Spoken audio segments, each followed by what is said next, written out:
AR Rahman పెద్ద ధనవంతుడు అంటోంది తస్లీమా నస్రీన్.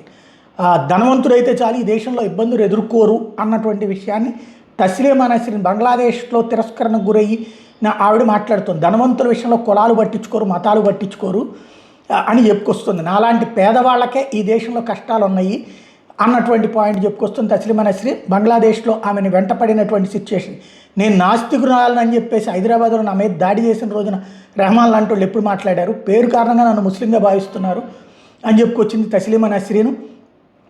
ఏదైతే ఆవిడ బంగ్లాదేశ్లో ఆవిడ వెంటపడి ఆవిడని చంపడానికి సిద్ధపడినటువంటి సందర్భంలో పారిపోయి భారతదేశానికి వస్తే ఆవిడకి షెల్టర్ ఇచ్చినటువంటి వేళ జరిగినటువంటి బాధలన్నింటినీ ఇప్పుడు గుర్తు చేసుకుంది.